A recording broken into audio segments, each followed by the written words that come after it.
Hi, everybody. My name is Sarah Dorr. I am the Director of Professional Development at the International Studies Association. And for those of you who are not familiar with the International Studies Association, it is the largest interdisciplinary organization dedicated to understanding international, transnational, and global affairs. And it is currently based in global affairs at the University of Connecticut. So thank you for joining us today for our digital world, media, and misinformation. Today's session is the first of 3 installments of our series, Thinking Globally in 2025, which looks at different issues our world is facing today from various disciplinary perspectives. So this series is a joint initiative, and it's co-organized by the International Studies Association, Allison Casserly of Global Affairs, and Jane Gordon from UConn's Department of Political Science. So we are very excited to hear what our presenters are going to be discussing today. And at this point, I'm going to turn it over to Amanda Crawford, who will be moderating the session. Hello, I'm Amanda Crawford. I am an assistant professor of journalism at the University of Connecticut, where I research media coverage of mass shootings and misinformation. I'm glad to be your moderator today and to have a chance to have each of the panelists introduce themselves. I'm going to start with my coworker, Professor Marie Shanahan. Hi, everyone. I'm Marie Shanahan. I am an associate professor of journalism at the University of Connecticut. I'm also the head of the Department of Journalism. And my research focuses around digital discourse, how people talk about the news, especially on social media and on news websites. And I also look at gateways to news, so how people find information nowadays and are finding news. Thank you. Thank you, Marie. Dr. Sook, you're also at University of Connecticut. Can you introduce yourself? Yeah, sure. Hi, everyone. My name is Ji-Yoon Seok. I'm an assistant professor at the Department of Communication at the University of Connecticut. I'm also a core faculty member at the program of Women's Gender and Sexuality Studies here at UConn. My research generally centers around how the contemporary communication and media landscape influences public discourse, civic trust, activism and political polarization, especially focusing on marginalized communities, including like immigrants, racial and ethnic minorities, or women and sexual violence survivors. And so I examine the relationship between communication media landscape and all the challenges in social and civic life. Which are not small. So thank you very much. I'm so glad you're joining the conversation. And last but not least, Dimitri, can you introduce yourself? Yes, thank you. I'm Dimitri Chernombrov. I am Professor of Communication and International Relations at the School of Journalism, Media and Communication, University of Sheffield. So hello to everybody from the United Kingdom. My research is on narratives and foreign policy issues, so I'm particularly interested in how states and publics use narratives to contest the reality of international events. And here I look both at the content of those messages, also their reception, audience reactions, and thematically I look at public perception of crisis, at how publics narrate war, on social media, for example, and then today I'll be talking about humor in public diplomacy. That all sounds very interesting too. So we're living at a time where there are grave concerns about the future of democracy, about press freedom, about news consumption, the spread of disinformation and propaganda. So I'm hoping that you each can start by telling us what elements, essential elements of your research do you find are most important for our audience to hear about? And who would like to start? Okay, Marie, you can start. Okay, thank you. All right, so one thing that I wanted to talk about today is, like, as a journalism professor, and I am a former journalist myself, I was a newspaper reporter, I was an online producer and an online editor. I'd argue that how citizens are gathering and consuming information obviously affects what gets communicated and shared to others, that dissemination, what spreads. And so, that act of communication, that sharing, that dissemination of information is the reaction, which is what Dimitri referred to, of what is consumed, trusted, understood, believed, whether that's news or opinion or misinformation or disinformation. So the digital communication technologies that we have today provide opportunities for all of us, both good and bad actors, to amplify messages through open communication networks like third-party social platforms. Depending on our economic situation, our language, our political freedoms, any one of us could digitally engage in community organizing or build our own audiences or seek out partnerships with legacy or new media partners. So I thought it'd be helpful if everyone sort of had a baseline of where we are, at least in 2024. The Reuters Institute at Oxford does an annual digital news report, which talks a lot about gateways to news and news consumption. So I was just going to summarize sort of highlights from that report. It's based on data from 6 continents and 47 markets. So it is a global look, and it offered these main takeaways. And I have a little slideshow that I can share. So when it comes to gateways to news, they change from year to year, especially, as technology changes. And so the digital platforms, including social media, search engines, and aggregators, they are the primary ways that people are getting online news for most consumers. But what's interesting is that in the past year, video has really become a more important source for online news, especially with young people. Young people say that the unfiltered nature of a lot of the coverage that they come across on YouTube or TikTok really makes it come across as more trustworthy and authentic than traditional media. And so obviously that's concerning to people like Amanda and I who teach journalism and are professional journalists. So traditional social networks, those main ones that came about like Facebook and X or Twitter, they were originally built around the social graph. Even WhatsApp is that way, where basically the information that you're getting is from friends and contacts. So people that you're already connected to. But what's interesting is that these video networks, YouTube and TikTok, are focused more on content that can be posted by pretty much anybody. Recommended content that comes from an algorithm, and that does not necessarily come from accounts that you've chosen to follow. So those algorithms have power, and those companies are owned by private people, and so that's worth thinking about. Young people especially like having the convenience of having the news served to them on a platform where they're already hanging out doing other things. So they're being entertained, they're interacting with their friends, and then some news may come across at the same time. So, and they feel like the platform knows their interests and the algorithm is feeding suggestions based on their previous viewing. So really only 22% of the news consumers who were, polled in this said that they identify media websites or news apps as their main news source, which is a 10% decline over previous years. So the number really keeps going down. So based on that, we have credibility challenges, even though we're using these social networks. So young people and older people are finding stuff on YouTube and on TikTok and on Facebook. There are concerns about whether or not it's misinformation, whether it's AI generated content, whether it's deepfakes, and those things are prevalent. The trust levels in news vary significantly by country based on what the Reuters Institute found. Finland has the highest trust at 69%. Greece and Hungary have the lowest at 23%. So think about where political and corporate influences on the media are concerns for the citizenry. So you may find these habits familiar in your own daily news diet. I use social media, I use Google searches, I use an aggregator like Apple News as my gateway to news when I wake up in the morning and look at my phone. But I do also find it difficult to land upon trustworthy or unbiased news on those platforms. And I'm a journalism professor, so I can recognize it. So I'm like, where's the sort of straightforward news that I'm looking for? Trust in the news also fluctuates among people who are politically undecided.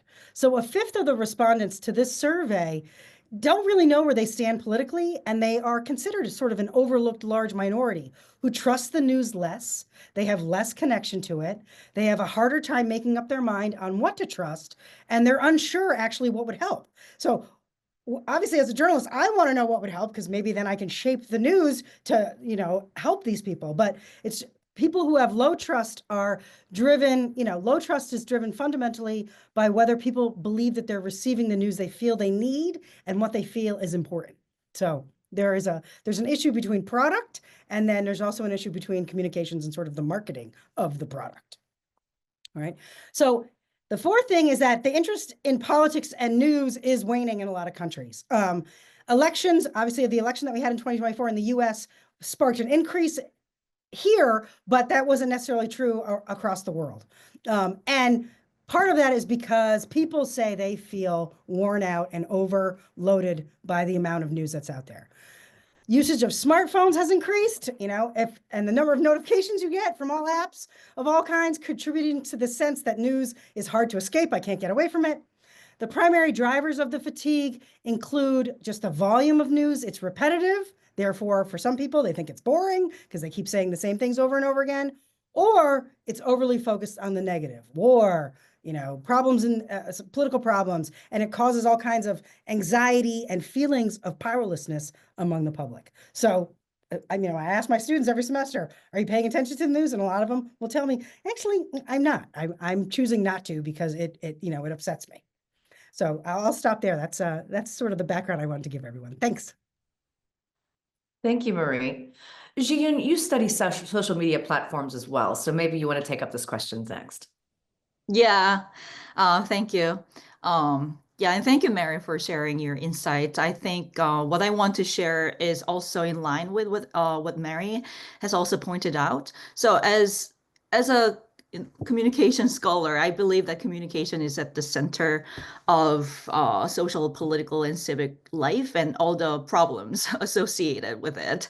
So in that sense, I think understanding the broader ecology of communication media, including the relationships between traditional journalism and media and social media platforms and algorithmic technologies, like altogether, I think is essential to making sense of today's political and social climate. So one thing that I want to note is about the shifting nature of the contemporary communication ecology and landscape. We all know, as also Mary mentioned, traditional and digital media are no longer separate. They're no longer isolated, but they do inform each other in a dynamic, networked, and interactive way. In the traditional media era, where it was mostly like a one-way communication from media to the public, nowadays it's more traditional and public and digital media are more intertwined and they're more dynamic and interactive. For example, we see for instance, an issue or discussion or discourse might spark on one platform like Twitter, which may migrate to like other platforms like Reddit and Facebook, for example, and then which can be gain traction through influencers on Instagram or TikTok, and ultimately be picked up by like mainstream journalism and mainstream media outlets. At the same time, there are also like emerging niche platforms like alt-tech or alt-right platforms, usually with a strong right-wing user base that cater to specific ideological commitments and communities, which not only serve as like a incubator for ideologically driven narratives, but also spreaders of those kind of narratives. So importantly, in that sense, I believe that understanding today's media and communication landscape requires some kind of recognizing social and digital media as a system. So recognizing social and digital media as a system is one kind of a theoretical and conceptual framework that I am in process of pursuing in one of my current projects. So what I mean by this is social media platforms, they are differentiated with each other by unique technological features and affordances that each platform offers. But it does not mean that they are isolated, the platforms. Social media platforms are also interconnected by information flows and discourse flows, and importantly, user interactions and user behaviors. And in addition to that, there are like platform level sort of structures or governing process, for example, platform governance or content moderation policies or algorithmic amplifications at the platform level, which all decide and influence what kind of content is amplified and what kind of content that viewers can view and what remains invisible, basically. So as Mary has alluded to, this kind of ecosystem certainly provides like new opportunities for civic and political engagement, but also presents some kind of challenges. People can participate freely. I mean, not entirely freely, but relatively with lower barriers through social media platforms and digital spaces. But such a lack of barriers also invites some kind of malicious actors or ill-intended actors to co-opt the conversations and derail the conversations or politicize the discussions to many different directions.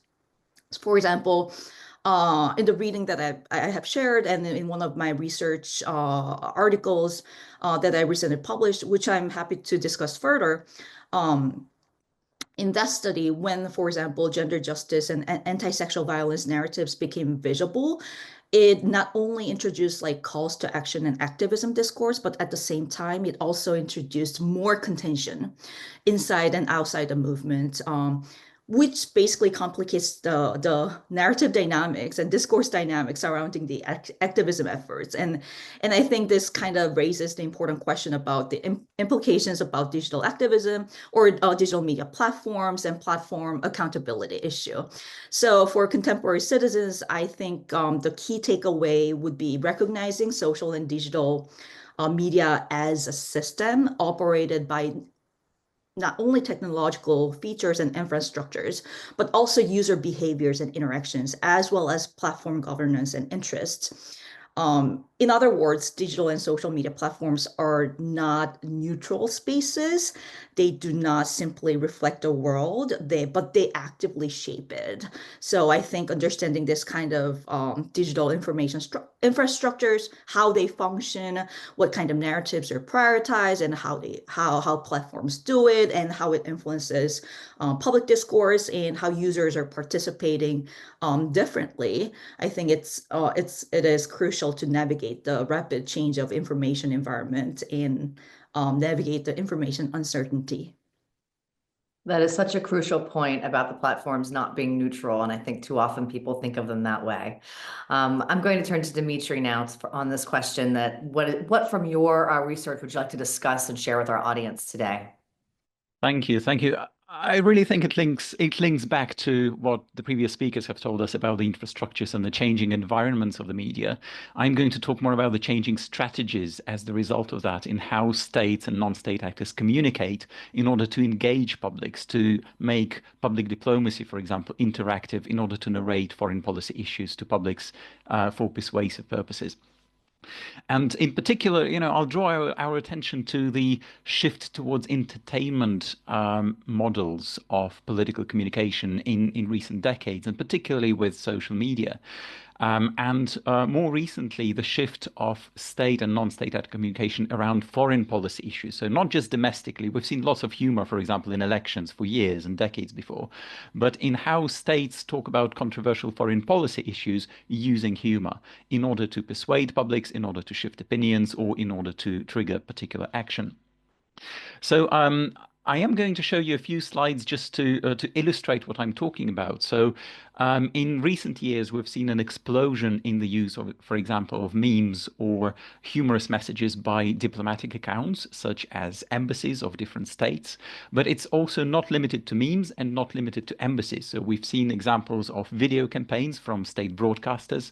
RT, formerly Russia Today, would be one example of those, and I'll speak about that briefly. We've seen official accounts of governments in Iran, in Ukraine, in China, in USA, using humor to communicate, to make a point to publics. And we've seen an explosion of user engagement with that.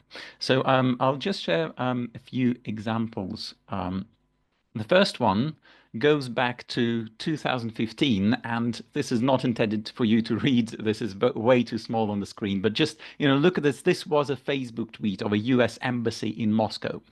Now, in 2015, 10 years ago, the engagement with embassy posts on social media would probably be, on a good day, 200 likes. Few people would necessarily follow a specific embassy. Sometimes an embassy post would make it to the mainstream media and therefore would get exposure to bigger audiences. So what happened here in this case was a Russian newspaper, major Russian newspaper, published a story about how the US State Department allegedly interfered into Russian domestic politics by financing LGBTQ movements inside Russia. So what the State Department did, what the US Embassy did, they published a humorous tweet putting the letter that was posted by the Russian newspaper as proof, as evidence of American interference. And they've proofread this letter. So you can see the letter corrected in red ink, like you would do, in school, corrected for grammar, for punctuation, and accompanied by a note in Russian at the bottom. Dear newspaper, the next time you're going to use fake letters to make your point, please send them to us. In the US State Department. We'd be happy to proofread them for you. Sincerely yours, US State Department. So using humor to expose the point that this is a fake letter, this never really happened. But instead of engaging in a serious political back and forth argument, few people would pay attention to that kind of argument. They used humor in order to really drive the point across, to make it very clearly and very successfully. As you can see, and again, I emphasize that that's 10 years ago, you would have 28,000 emojis and likes and shares. You would have 1.4 thousand comments, 11K shares, and that's within several days of that message appearing. So unprecedented engagement with a public diplomacy post. In 2018, Russia in turn used humor to reject accusations of Salisbury poisoning. So when in 2018 there was a Salisbury poisoning in the UK, which was blamed on Russia, and Russia denied responsibility. So the Russian embassy in London used memes and tweets to undermine Western media narratives and governmental narratives that Russia was to blame. So, for example, using this meme as, does Russia's dialing code 007 make James Bond a Russian spy? Or another one which goes back to the famous Academy Award-winning movie, 3 Billboards Outside of Ebbing, Missouri, where in the movie, a woman rented 3 billboards to try to put pressure on the police to resolve an unsolved rape and murder of her daughter. So in this case, the Russian embassy reframed it as saying 2 months since Salisbury poisoning and still no suspects. How come Prime Minister May, referring to the UK Prime Minister of the time? So again, using popular culture to try to humorously expose and humiliate the opponents and tell a wider story that really rejects accusations, wider geopolitical accusations. 2022, many would have seen various memes and messages around the war in Ukraine, and this was one which was circulated by the Ukrainian officials. So you have a Russian president coming with a needle to a balloon, and then suddenly, instead of the balloon popping, he himself is popping as a miscalculation of a war effort. And again, there has been a wide use of humor in the conflict in Ukraine to keep public attention, particularly international public attention, to fight audience fatigue and also engage and drive across points very clearly in a very short way, in a very viral way. And also, this is not about memes. There have been other formats such as foreign policy pranks. So, for example, in 2017, Russian pranksters called a US Congresswoman, Maxine Waters, in the call, they got her to believe that Russia was interfering in election in a land that does not exist, so in a fictitious country. The call was recorded, was later leaked to the media, and media had a field day of exposing how a major US politician did not know that a country called Limpopo does not exist. So there was a lot of kind of humorous exposure on that side. Very aggressive, very humiliative kind of humor. But at the same time, again, using humor to undermine accusations which at the time were that Russia was interfering into US elections and suggesting that Russian sanctions or sanctions against Russia for election interference were based on made-up pretenses.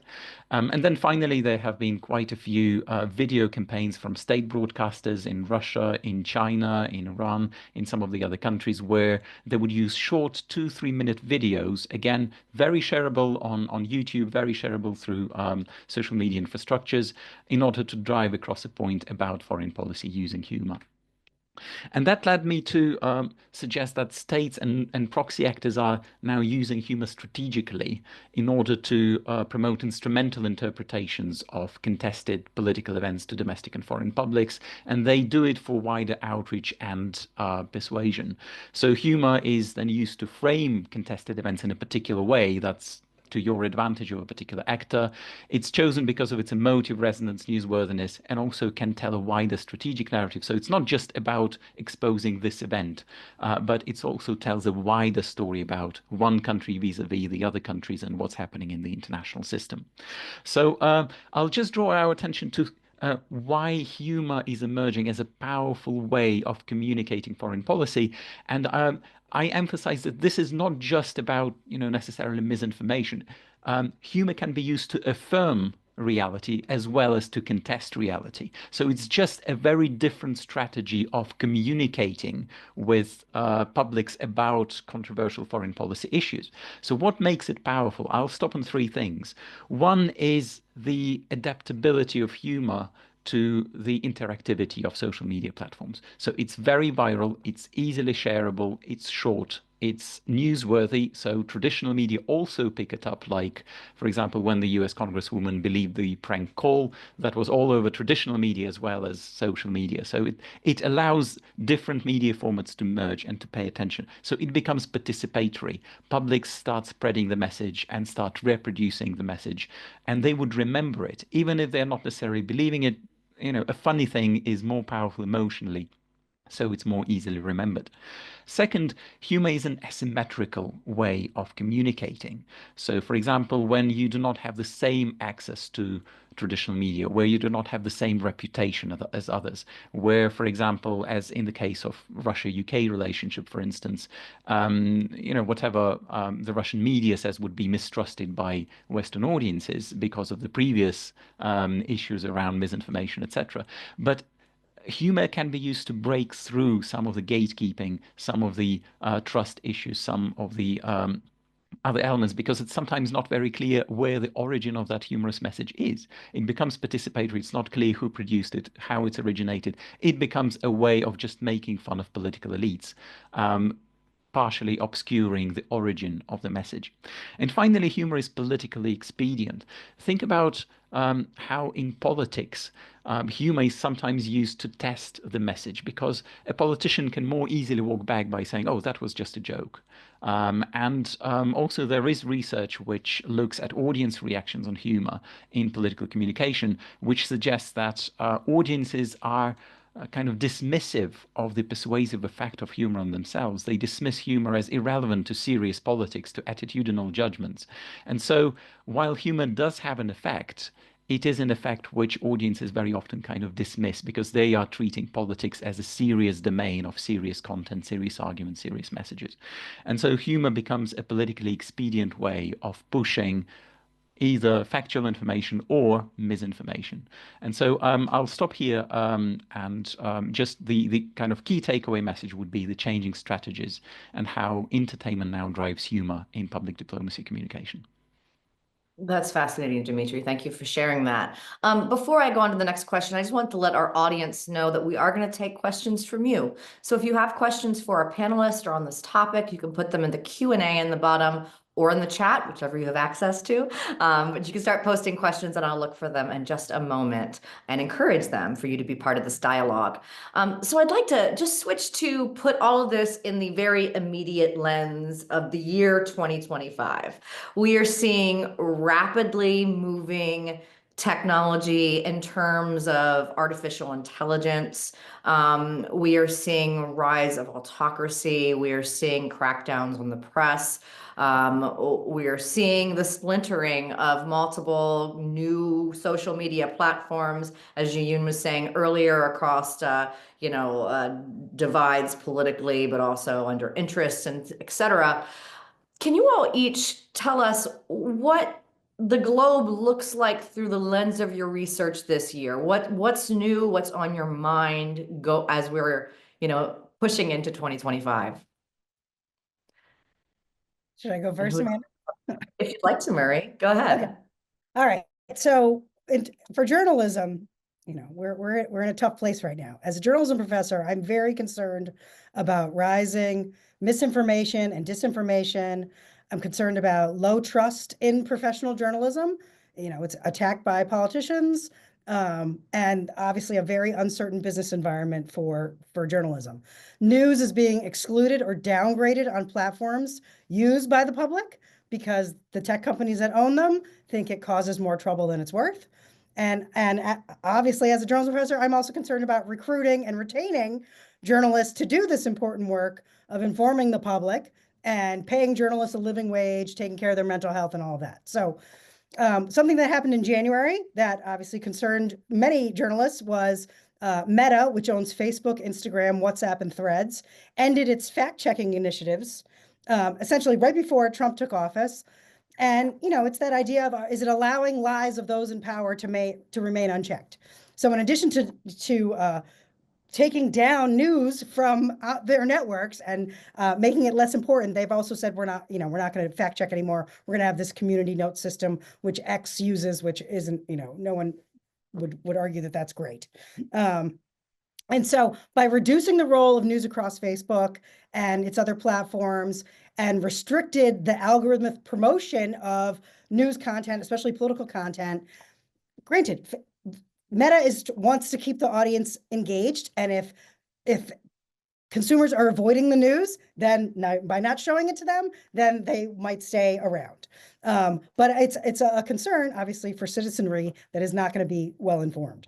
And it's so much so that it's removing the news tab on Facebook in a number of countries.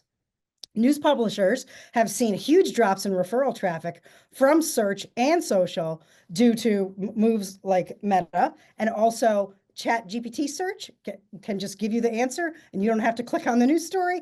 Google's AI overviews are doing the same thing. Yes, there is a tiny little link to where it's getting the source from, but people aren't clicking on the source. So if people aren't going directly to news sites and are using Facebook and these other platforms, it really has and they've altered their strategy to retain users.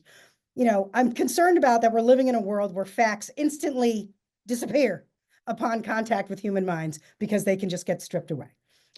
Local news, which we're very concerned about here at UConn, is also disappearing. And the national press, which has also been depleted, can barely compete with these platforms owned by billionaires who control the users algorithmically, with streams of conspiracy theories and deepfakes. So it's like all of these things are a huge challenge. AI is technology that will make falsehoods more convincing. There's a rise in alternative voices out there. So personality lead platforms like YouTube and Instagram and TikTok are strong platforms for polarizing people. The most outspoken, most entertaining one is the one that gets the attention. And you have these louder creators who don't have the same values of accuracy or neutrality or integrity. And so legitimate reporting cannot break through. And so do we have to take on the tactics like Dimitri's talking about? Do we need to use some other tactics, perhaps like humor, to break through? In terms of alternative sources, the Reuters Institute, their report found that the top 10 named individuals, alternative sources in the US, are all men who tend to express strong opinions about politics. Those are the alternative rising voices. All right.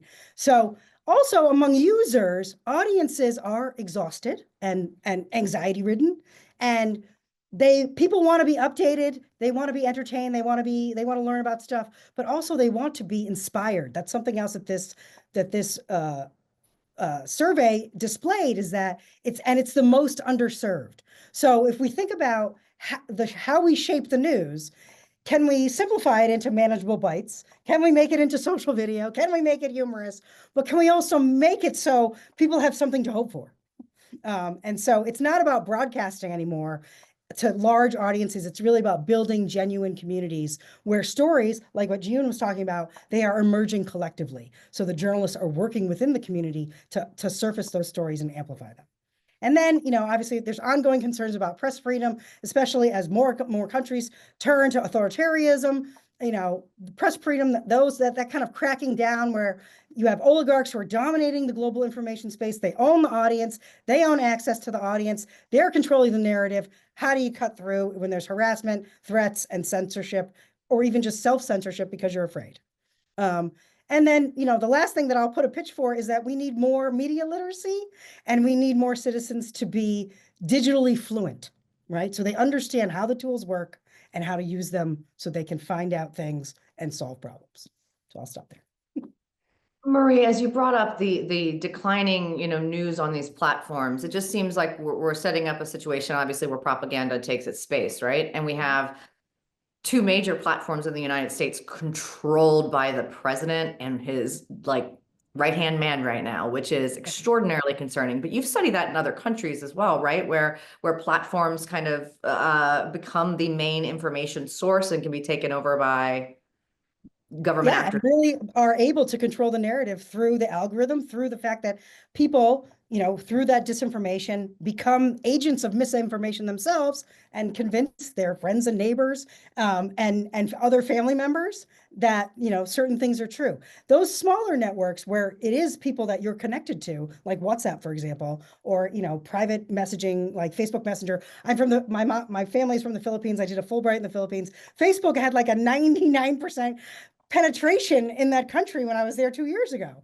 And so these smaller networks can really deliver and infiltrate people's minds, which may be information that's not necessarily true. So how do you correct that when traditional journalism, those journalistic methods and methods of delivery aren't working anymore? So we do have to come up with something new. Thank you. I wanted to obviously, bring Dimitri and Jiyun back into this conversation with, your areas and what you're looking at in 2025, because I know even with what you've already brought up with, social networking, with activism, Jiyun, and with humor, Dimitri, being used by government actors. What in 2025 what does the globe look like in 2025 through those lenses? Yeah, And I can go next. Going off of what Mari has shared, and to build on what I've said previously, I think one of the challenges is uh, I want to mention like 3 points. Like first is, as I mentioned previously, the contemporary communication and media landscapes can serve both as like a tool of empowerment, but at the same time exploitation. So the same digital technologies and digital spaces that allow ordinary citizens and grassroots movements or citizen or publics to gain traction can also expose them to misinformation or disinformation, some kind of backlash, surveillance or trolling or online hate, etc. And I also believe that even traditional journalists are vulnerable to misinformation, disinformation that are circulated in digital spaces, as news media outlets, as Mara mentioned, are becoming more economically strained and politically strained and competing in the hybrid media system with various actors, not only like other news media outlets, but also like individuals and personalities. I think the commitment to, for example, fact checking may be blurred or in and infiltration of misinformation, disinformation in a traditional news coverage um, is also happening. So I think that is one area of challenge that I've witnessed in my research. And relatedly, with the going back to the social media platforms and technologies, and related to AI, artificial intelligence technologies that Amanda alluded to. Um, Look, platforms nowadays they are very different from like a decade ago. A decade ago, it was more like a social networking sites, but now it's more like a communication place where, and especially with integration of like various visual and video features, and especially with the rise of like visual and video-based platforms like TikTok and YouTube. So I think communication has become, especially in digital spaces, has become more multimodal and visually integrated, meaning that like information and disinformation is no longer just textual, but also but embedded in a very sophisticated multimedia format, including, for example, deepfake videos or manipulated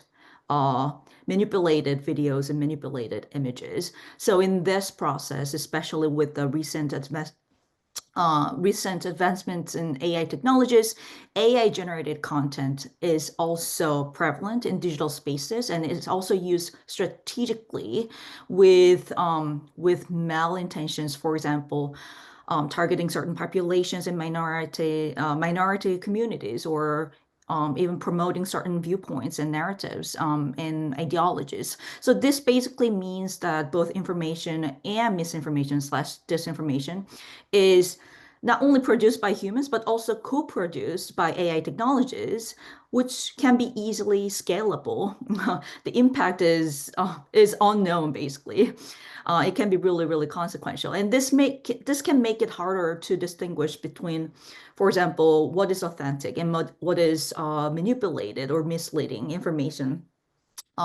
Therefore having, as you know, significant implications for democracy and public trust in media and information systems. Of course, like what is authentic versus what is not authentic, this kind of question has existed for a long time. For example, this question also existed when there was like an emergence of fake news or disinformation. And political propaganda, even like decades and decades ago. But like now with the technological advancements, it has become much more complicated. I think and it has become much more scalable. I think that is one challenge. And the last point that I want to mention is the communication and media landscape is also shaped by political, social, and local contexts. So again, going back to the idea of social media as a system, where technological infrastructures, user behaviors, and user interaction, as well as platform powers and platform governance are intertwined. And going back to the idea that the social media is not neutral, I think different governments and societies have regulations and policies about how information flows on social media platforms. And for example, the recent controversy about TikTok ban and people migrating to like alternative platforms like RedNote. It's like, I think it's one of the examples how platform regulation and platform policies reflects like larger political tensions and geopolitical interests, and also relatedly, the way political power and political figures sort of exert influence on platforms and technologies, and especially with the platform ownership issue, I think I think it also influences platform governance, which is another example of how political and structural factor can influence the information flows and content creation in the contemporary media and communication landscape. It's very clear in the ownership of X. I mean, you have someone involved in the current US administration who is spinning everything the Trump administration is doing via humor, right, on the X platform, which is my transition to Dimitri and what you're looking at in 2025 with all the challenges ahead. Thank you. Thank you. Yeah, well, although I'm talking about humor, the outlook on 2025 is not very humorous, so to say. The first thing I would say is that politics is not just adopting a media logic, which a lot has been written in recent decades, but it's adopting a social media logic. And it becomes particularly evident in foreign policy communication now. It does feel to me that, in recent decades, foreign policy communication just generally tends to be less creative than domestic politics communication, just because audiences are so much more engaged in domestic politics and electoral cycles, in things that really concern them. But foreign policy communication now about things that are happening distantly, about foreign policy to which audiences generally pay much less attention, is becoming much more creative and is becoming much more oriented towards social media logics, which again can have quite harmful effects. Second, is that it's again the persuasion models which are used today are becoming more and more participatory. So we are looking, as we move into 2025, into really the domain of participatory propaganda of both witting and unwitting users. This is evident with humor and how humor spreads, but also just more generally about how narratives about war spread. So, for example, in some of the other research I'm doing, I was looking at how diasporas communicate war in their homeland to third-party audiences using social media. And there's a lot of, reproduction, sometimes deliberate, of misinformation there. It's down to users, it's participatory, and although there can be coordinating actors behind this, there's also a lot of goodwill that people put into spreading persuasive messages. The third thing I would say is just the collapse of reality. I mean, I don't think there was ever a single version of reality that politics had. But previously, when we discussed reality, we talked about, for example, media bias, and bias seems to be a rather consistent way of taking a side in a debate. But at least there was consistency. At least there was an expectation that there's a story behind bias or there's a story behind misinformation. What we have today is the collapse of reality and its fragmentation to such an extent that you do not really need to even offer an alternative story. So what you can do is you can use humor to poke holes in the reality offered by other actors. And that already makes you powerful, that already makes you popular, that already gives you quite a big voice without the need for you to put forward a huge, consistent, coherent alternative story. You are just using, for example, a humorous communication to humiliate an opponent. You're not telling what to do. You're not saying what the context or the reasons for the crisis are. What you're just doing is you're destroying your opponent using humor. But that polarizes audiences and that gets them on board with your message, even though you're not necessarily telling them what the alternative is. So we have the collapse of reality as a move from kind of critical, cynical, sometimes biased audiences and media towards a model where we have bites of information which are packaged in an emotional form, which do not really form a narrative of their own, which would explain the world or explain the complexity of events. But it becomes really a kind of a shouting match using attractive formats, attractive strategies in storytelling. So I'll stop here. Thank you. Thank you, Dimitri. I'm going to turn to questions in the chat now, and I'm going to start with a question from Maricelise. She asks, are there news resources that you would point folks to, whether a student or average person that is really looking for reliable and unbiased or with at least bias as possible, which seems impossible today, she says. Marie, do you want to take that question? Are there news resources that you would refer folks to? And I can certainly add some as well. I don't know if you want to take it first. I mean, it's a challenge. I mean, obviously I still engage with with legacy media, because I know that they have, large newsrooms, but knowing that they are imperfect. Every day I read stories with media criticism and things that the news media has done wrong. Personally, my go-to is NPR because I feel it is the most unbiased. I think that they look at things from both sides. No news organization is perfect, but that's where I start. And I also am concerned about I don't want to only look at national news. I try to look at local news sources because I can reach those reporters. I can talk to those people. I can go to those communities. I can sort of check for myself. So I think everyone needs to be mindful not to get overly distracted by the circus of national news and also be paying attention to what's happening in their own backyards.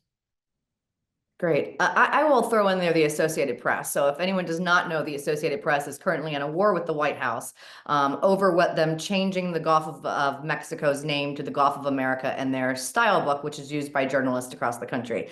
Do not take that feud with the White House as bias. That is simply a press outlet standing up for press freedom and the First Amendment. The Associated Press does write very straight news. You will find little analysis, which I think is confused with bias. Quite often. I think often we see bias where really we're seeing analysis or we're seeing a press outlet push back against, incorrect narratives. But that's my take. Dimitri and Jiyun, do you want to take that question of news sources that you would look to? Do you have anything to add? Yeah, I just want to add one thing. I emphasize the importance of balanced media diet. So what I mean by this is, excuse me, in the contemporary media environment and digital environment, sometimes news just comes to you rather than you, for example, even though you do not actively seek out for like a certain information or news source, sometimes like news are circulated in your social networks, in digital media spaces. So it is possible that one of your friends shares news links from like one of the, you know, uh, ideological news sources, and you get to encounter and read those kind of news links. So it is possible because people accidentally get exposed to those kind of different sources. And my recommendation would be to intentionally balance that. So if, for example, if you are exposed to sort of you know uh, media source that is slanted ideologically, I would actively seek out for information that is in the opposite spectrum so that you can get like information from both sides and how to understand and even critically evaluate how the same issue or event is reported like differently. So I think I would like to emphasize that kind of intentionally balanced media diet. That's excellent advice. And I'd also say that if you don't just wait for the news to come to you, if you seek it out through multiple sources first, Absolutely. Yep. you are equipped to know whether it is misinformation or not. That is the best way to be informed, which I try to stress with my students. And one of them is here in this conversation. Sashi, you have a question here. How can we navigate conversations online where individuals share their personal experiences, such as experiences with vaccines, without equating these experiences to expertise? That is such a key concern, Sashi. Thank you for raising that. She wants to know, what strategies can we use to respectfully acknowledge their experiences while promoting evidence-based information? Who would like to take that on? Dimitri, would you like to start with that? Yeah, sure. And I think it also links really well with the previous question, frankly. So there has been, a big debate again historically about what experiences do we consider more authentic. I think there's a conflict here between, something being authentic because somebody witnessed something, somebody has a direct experience of it, and then trusting an expert who you do not necessarily know or see. So, for example, if we don't take the vaccine example, but say international conflict, it's very common for people to trust somebody's viewpoint if they come from the conflict zone rather than a journalist or an expert or a politician or somebody else. And in that case, it is quite common, and it is rather expected that witnessing gives you that power. So, in regard to this question, also, I think part of the reason what makes personal experiences so powerful is that expectation of authenticity. But in terms of the second part of the question, the strategies to acknowledge experiences, I think that's exactly where the question of the balance of your news diet comes in. Because again, experts, you need to be quite confident who these experts are. There are so many self-proclaimed experts on social media, for example, or on the question of vaccines as well. So, and I think the best strategy would be going again back to some of the previous advice from our colleagues here in terms of just diversifying your sources, making sure that you have you seek news rather than just consume news. So, for example, if you predominantly consume news just on social media, again, being aware that there is a much wider world out there than social media, because there's a reason why you are seeing this selection of news on your news feed. And also, I know that these questions, both of them, are quite contextual and probably I assume the audience for this talk is mostly located in the US, and being an international participant here, I would just emphasize the need for international news. So looking beyond the boundaries of your nation, wherever you live, and trying to consume news from other major international sources. One of the examples of assignments we do with our students, for example, is to take exactly the same international event and look at how 2-3 major international media portray it very differently. And it's usually eye-opening for them just to see how different the interpretation of the same event is. So again, with expertise, I would also try to encourage you to seek international perspectives, and also that helps address that witnessing authentic question. Great, thank you. And I'll add, since we're in a, a panel with international scholars, that if anyone's not reading The Conversation, it's a great site where scholars from around the world write directly about their research. So it's a great way to get direct, from the expert, analysis of lots of things. In that point of, that authenticity, I think that you brought up, Dimitri, is that people look for that experience to show authenticity, but social media by its nature conceals and can portray something as authentic that's not, right? And June, is there anything you wanted to add on the vaccine question, or the strategies for countering that expertise versus personal experience divide we see on social media? Yeah, so it goes back to my previous comment about balanced diet and diversifying the sources, and not just rely on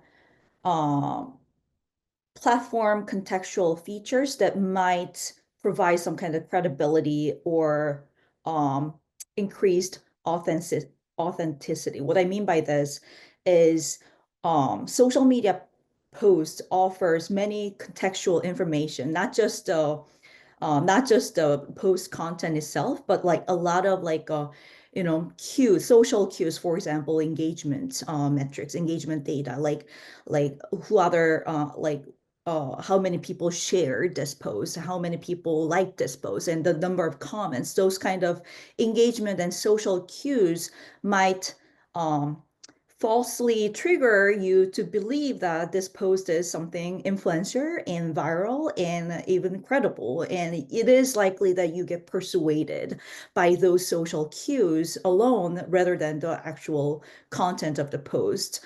And especially, as I mentioned before, with the integration of AI technologies or visual features, it is also likely some of the visuals might be manipulated, some of the content might be manipulated or integrated with bots or AI technologies. So it is really important to critically examine the content of the post and not to rely on those kind of external sort of contextual features that social media platforms offer. In that sense, being like, I think it requires some kind of learning. It kind of requires some kind of learning and practicing and training to be really high in terms of media literacy and to be able to differentiate what seems authentic versus what seems not authentic. And you can cross-validate the actual content of the post with diversified sources that you go to. And when it comes to strategically countering it, be civil in terms of responding to those kind of narratives and content. And I think Marie has also shared similar resource in the chat, which I think can be a great resource for the participants. Thank you. And that leads us well into our next question on AI literacy. Irene Parisi asks, what would you suggest as the foundational and advanced AI literacy skills to develop in learners in a K through 12 setting as a progression of learning, so that by the time they graduate high school and are ready for post-secondary experiences, they have an almost all-knowing perspective and skill set now to move into college, career, and life? I just want to say, I wish that we could, protect all students and equip them that well. And I think maybe our goal can be a little shy that perfection, because the technology is moving so quickly. But there are definitely skills that K through 12 learners should be developing, and that a lot of cases they aren't now. So who can share what you think are some literacy skills that you believe the K through 12 learners should be developing? Marie, I know this is an area you work in. Would you like to start us out? Well, this question is specifically about AI, and it's interesting because I am actually teaching some of our journalism majors a little bit about AI this week, because the technology is so new. I think a lot of students right now, at least college students, see it as a good shortcut, as a way for them to get work done. And again, it can help you to be more efficient if obviously you understand the platform itself. Where is it drawing from? What are its problems? Does it hallucinate? And Obviously, there's different skill sets. So I guess one thing is just sort of understanding that technology itself is sort of key and its limitations. But again, it just keeps changing. So like when I think about K through 12, like I have a 10-year-old and I think about like, what does she need to know about AI right now? Like, I'm not sure if I want her to know anything. But that I know that it's going to become more prominent for her because obviously we have AI has been working this whole time, algorithms, all these things are essentially AI that's been working in the background and serving things up. So I guess, there's wonderful resources out there. The one that I shared from the News Literacy Project, they are a very good resource. There's many other media literacy, news literacy organizations that have developed and are continuing to develop curriculum, especially at the K through 12 level. So I would look to them because I do, and just keeping abreast of like what's coming next. Just yourself using it and seeing what is possible.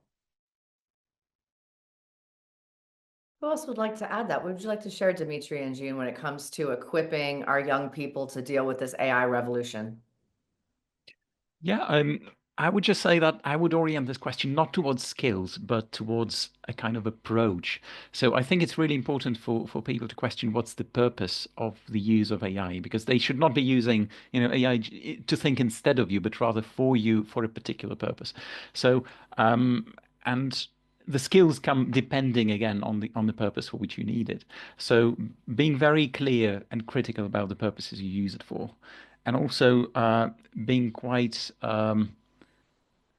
again critical of the confidence that it gives you, because again, an AI can be an easy shortcut. It can really provide very good answers in a very short period of time.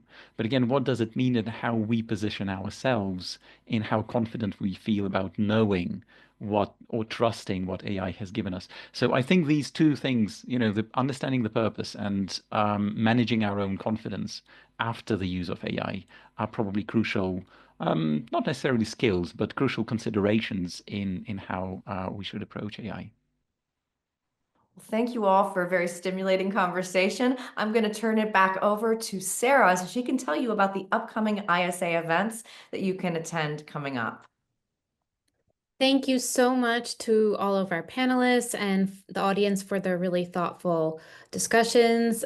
We are going to pop information on our upcoming events in this series in the chat. We have one on March 25th on public health and on April 22nd on oceans and waterways.